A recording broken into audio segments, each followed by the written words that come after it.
નમસ્કાર નમસ્કાર નમસ્કાર વિદ્યાર્થી મિત્રો, સ્વાગત છે આપ સૌનું. જેટલા પણ વિદ્યાર્થી મિત્રો ધોરણ 10મું પાસ કરીને 11મા ધોરણમાં પ્રવેશ મેળવી ચૂક્યા છે સૌને મારા તરફથી ખૂબ ખૂબ અભિનંદન. વિદ્યાર્થી મિત્રો, હવે ધોરણ 10 પછી જેટલા વિદ્યાર્થીઓ 11 કોમર્સ લીધું છે એ લોકોને 11 કોમર્સમાં શું આગળ હવે નવું જાણવા મળવાનું છે. ઘણા બધા વિદ્યાર્થીઓ એવા છે કે જેને બસ અજાણી બાબતોનો ડર છે કે કોમર્સમાં કેવા નવા વિષયો હશે, એ અમને સમજાશે કે નહીં સમજાય, અઘરું આવશે કે સહેલું આવશે. ઘણા બધા મારી જેવા વિદ્યાર્થી એવા હોય કે જેને સાયન્સના બદલે કોમર્સ એટલા માટે પસંદ કર્યું હોય કે સાહેબ કોમર્સમાં ઓછી મહેનત કરવી પડે, સાયન્સમાં તો ઊંધા માથે મહેનત કરવી પડે.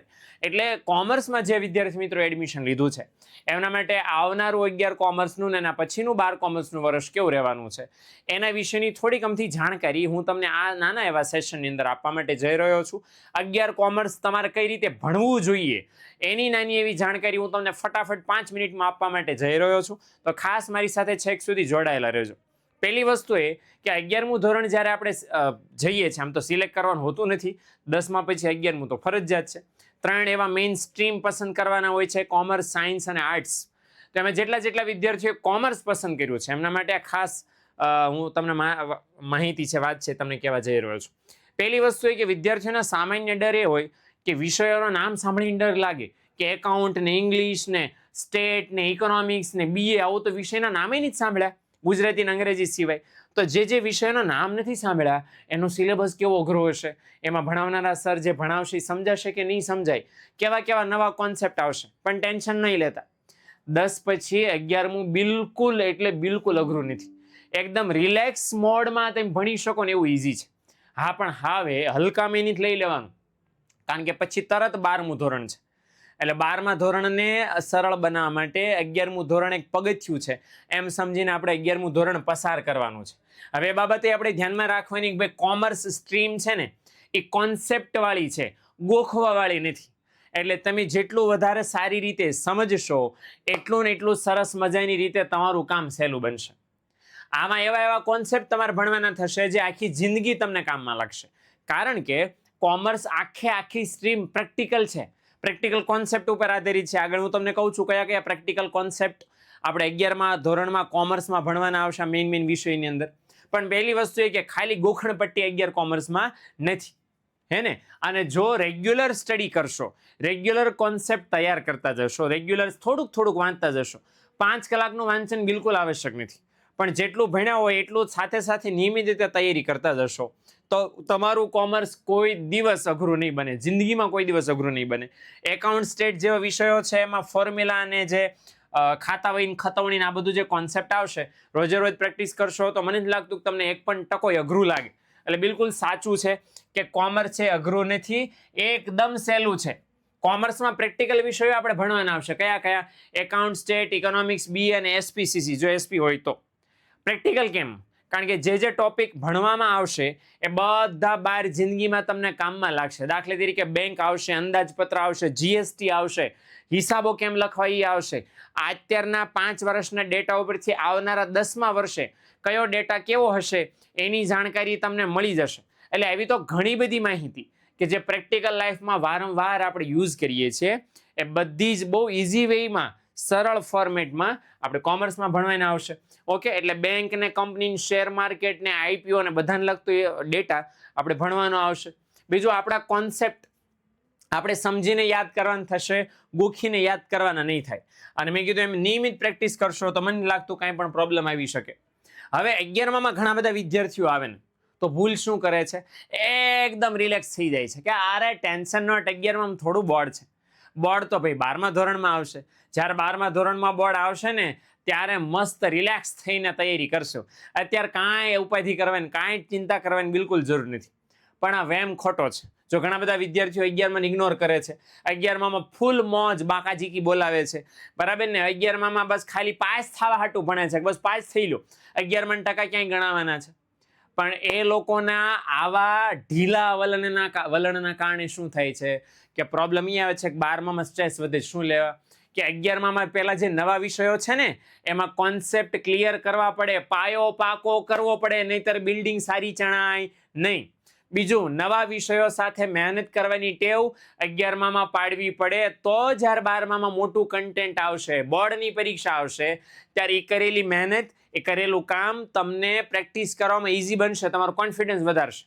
પણ જો 11માં મોજ કરશો તો 12માં પ્રેશર વધશે. બીજું, 12માનું એકાઉન્ટ અઘરું લાગશે. કેમ?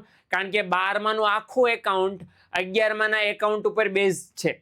ઇવન 12માના ઓલમોસ્ટ બધા વિષયો બરાબર 11માના વિષયો ઉપર બેઝ છે. એટલે જો 11માના વિષયો સમજવામાં તમે ઢીલાશ રાખી, કચાશ રાખી કે 11માના વિષયોને ઇગ્નોર કર્યા, તો 12માં તમને પ્રોબ્લેમ આવવાની પૂરેપૂરી શક્યતા છે. રિવિઝન કરવામાં તકલીફ પડશે 12મા ધોરણમાં, એ પણ પ્રોબ્લેમ તમને થઈ શકે છે. એટલે ધ્યાન રાખવું કે ધોરણ 11 એ જ ધોરણ 12નો પાયો છે. તમને એમ લાગતું હોય કે અરે ના સર, એવું થોડું હોઈ શકે. જરાક હું તમને બતાવી દઉં કે કયા કયા વિષયોમાં કયા કયા ટોપિક્સ પાયો છે. એકાઉન્ટ્સ વિષય જે છે એમાં જર્નલ, ખાતાવહીન ખતવણીને જે પાકું સરવૈયું કાચું સરવૈયું છે, બધું 12મા ધોરણમાં બેઠું આવશે. આંકડાશાસ્ત્ર નામનો વિષય છે જેમાં મધ્યક, મધ્યસ્થ ને બહુલક ને આ બધું જ છે, સૂચકાંક ને આ બધું જ 12મા ધોરણમાં તમને કામમાં લાગવાનું છે. ઇકોનોમિક્સમાં માંગ અને પુરવઠો ને બજાર ને બધા બેઝિક કોન્સેપ્ટ 12મા ધોરણનું ઇકોનોમિક્સ સમજવામાં કામમાં લાગવાના છે. ઇવન બીએ ના કોન્સેપ્ટ બધા મેનેજમેન્ટના, પ્લાનિંગના, એ બધા 12મા ધોરણમાં કામમાં લાગવાના છે. અને એસપીસીસી જ્યારે ભણશો ત્યારે બધું 11માં 12માં. અંગ્રેજીનું શું સાહેબ? આખું અંગ્રેજીનું ગ્રામર 12મા ધોરણમાં કામમાં લાગવાનું છે, આખું. એટલે હવે તમે એમ કહો કે ના સાહેબ 11માં મહેનત ન કરાય. બિલકુલ ન કરાય. પણ આ જે કોન્સેપ્ટ બધા છે એને બહુ સરળતાથી યાદ કરવા, પાકા કરવા જરૂરી છે. નહીતર શું થશે? 11માં કોન્સેપ્ટ ક્લિયર નહીં થયા તો 12મા ધોરણમાં જ્યારે તમારે એ કોન્સેપ્ટ ઉપર લડવાનું હોય, એ ઉપર તમારે તૈયારી કરવાની હોય, તમે ઇઝીલી નહીં કરી શકો. એટલે 12માનું રિઝલ્ટ શાનદાર બનાવવું હોય તો એના માટે 11 કોમર્સ અત્યારે કામનું છે. ઘણા બધા કહેતા હશે સાહેબ અમારે આ 11માં રિલેક્સ મોડમાં પણ જવાબદારીપૂર્વક અભ્યાસ કરવો હોય તો એના માટેનું એક સિમ્પલ સોલ્યુશન મારી પાસે છે ભાઈ. આપણે 11 કોમર્સ માટેની ટોપર બેચ લોન્ચ થઈ ચૂકી છે. તો એ ટોપર બેચમાં એડમિશન લઈ લેજો. Account, state, eco, BA, English, આ 5 મેઇન જે કોમર્સના વિષયો કહેવાય એનો સંપૂર્ણ અભ્યાસક્રમ કોન્સેપ્ટ ડિટેલમાં સમજૂતી સાથે તમે ભણાવશો.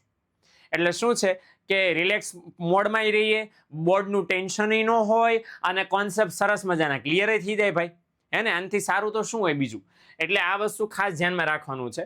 તો જે મેં તમને વિષય કીધા એ બધા વિષયો 12મા ધોરણમાં આપણા કામમાં આવે એટલા માટે 11માં પાયો પાકો કરવો જરૂરી છે. આ એવી 4 ટેવ છે જે આપણે 11માં રાખશું તો 12માં ફોર શ્યોર આપણને કામમાં આવશે. પહેલી ટેવ એવી છે કે આપણે રોજે રોજ અભ્યાસ કરવો પડશે. રોજ ભણવાની ટેવ પાડવી પડશે જે 12માં બહુ કામમાં આવવાની છે. બીજું, નોટ્સ બનાવો. જે ટોપિક્સ તમને બુકમાં, સર ટોપર બેચમાં, લાઈવ લેક્ચરમાં રોજ ભણાવે એને તમે તમારા શબ્દોમાં તમને ગમે એવી રીતે નોટ્સ બનાવો. પરીક્ષાના સમયમાં રિવિઝન કરતી વખતે આ નોટ્સ તમને કામમાં આવશે. પ્રેક્ટિસ કરો. દાખલા છે એકાઉન્ટ, સ્ટેટ જેવા વિષયોમાં, તો પ્રેક્ટિસથી જ તમારું કામ ઇઝી બનશે. બીજું, ટાઈમ મેનેજમેન્ટ શું કરવાનું છે? રોજ મિનિમમ 2 વિષય પાકા કરવાના, અથવા તો 2 વિષયમાં કામ થાય. એક થિયરી લ્યો, એક પ્રેક્ટિકલ લ્યો, અથવા તો એક થિયરી લ્યો, એક લેંગ્વેજ લ્યો. એવી રીતે દર અઠવાડિયામાં રોજ 2 વિષયનું કામ મિનિમમ 1 કલાક થઈ શકે એટલું તમારે ખાસ કરવાનું છે. એટલું તમે કરશો તો મને પાક્કો વિશ્વાસ છે કે તમારું કોન્સેપ્ટ 11મા ધોરણથી પાકા બનશે. તો 12મા ધોરણમાં છે જે એડવાન્સ લેવલના કોન્સેપ્ટ આવવાના છે એમાં તમને તકલીફ નહીં પડે. આત્મવિશ્વાસ તમારો વધી જશે. ઓછા સમયમાં ઝાઝું કામ કરવાની ટેવ પડશે, રિવિઝન કરવાની ટેવ પડશે અને એનો સીધો બેનિફિટ આપણને 12મા ધોરણમાં મળશે. ડન છે? તો આટલી વિગતોને સાથે રાખીને, આટલી વિગતોને ધ્યાનમાં રાખીને 11મું ધોરણ આપણે ભણવાનું છે. અગેઇન ફરી એકવાર કહી દઉં, 11મું ધોરણ છે એટલે સાવ રિલેક્સની જ થઈ જવાનું. 11મું ધોરણ છે એટલે જવાબદારીપૂર્વક શું ભણતી વખતે ધ્યાન રાખવાનું છે કે 11માના બધા જ કોન્સેપ્ટ 12માં બધા બેઠા કામમાં આવવાના છે. અને તમને હજી પણ એવું લાગે કે સાહેબ 11માં કોન્સેપ્ટ ન સમજાય તો શું કરવું? તો ટોપર બેચમાં એડમિશન લઈને એ બધા કોન્સેપ્ટને સરળતાથી સમજાવવાની જવાબદારી અમારી છે.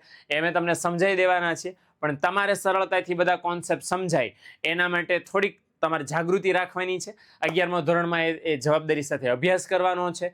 એટલું બસ ધ્યાન રાખવાનું છે કે 12મું સહેલું ક્યારે બનશે?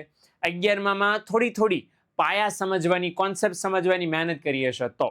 એટલે આ કોન્સેપ્ટ સાથે તમને છોડીને જાઉં છું. 11માં એ પ્રમાણે ભણશો એવી મને પૂરેપૂરી આશા, અપેક્ષા છે. ટોપર બેચમાં એડમિશન ઓલરેડી શરૂ થઈ ગયા છે. જેણે હજી એડમિશન નથી લીધા એ ખાસ લઈ લેજો, જેથી તમને પણ આ 11મા ધોરણના નવા અને અઘરા કોન્સેપ્ટ નવા ન લાગે, તમને અટપટા ન લાગે, 12મા ધોરણમાં તમને પૂરી રીતે કામમાં આવે. તો એના માટે ટોપર બેચમાં એડમિશન લઈને અભ્યાસ શરૂ કરવો જરૂરી છે. તો મળીએ છીએ મિત્રો નેક્સ્ટ લેક્ચરની અંદર. ત્યાં સુધી આવજો. ટાટા બાય, સિયા.